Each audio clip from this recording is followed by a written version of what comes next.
인구 절벽 문제가 우리에게도 발등에 불로 떨어져 있는데요. 매달 태어나는 출생아 수가 5년 연속 전년도 대비 감소한 것으로 집계됐습니다. 특히 지난해에는 이 코로나19 때문에 임신조차 망설였던 경향이 좀 있기 때문에 그 여파가 올해 또 이어질 것으로 보입니다. 오현태 기자가 보도합니다.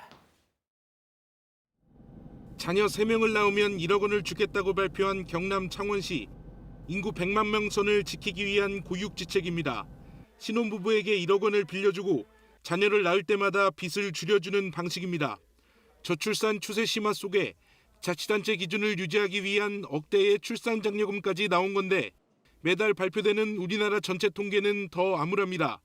지난해 11월 출생아 수는 2만 명을 겨우 넘는 수준으로 1년 전보다 3,600여 명 준 것으로 집계됐습니다. 전년 동기 대비 출생아 수 감소가 60개월 연속 5년 내내 이어진 겁니다. 주로 출산하는 연령층인 30대 여성 인구가 계속 감소하고 있고 혼인 건수가 2012년 이후에 지속적으로 감소하고 있습니다.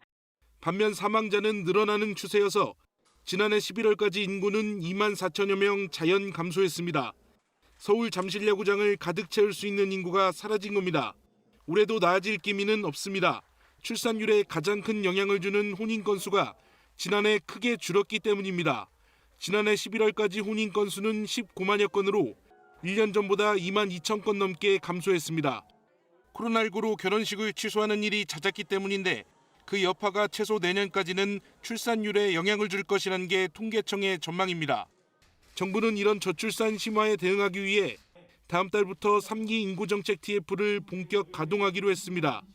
인구 절벽 충격 완화, 두 번째 축소 사회의 대응, 세 번째 지역 소멸에 대한 대응, 네 번째 사회 지속 가능성 제고 등 4대 분야를 중점 대응해 나가고자 합니다.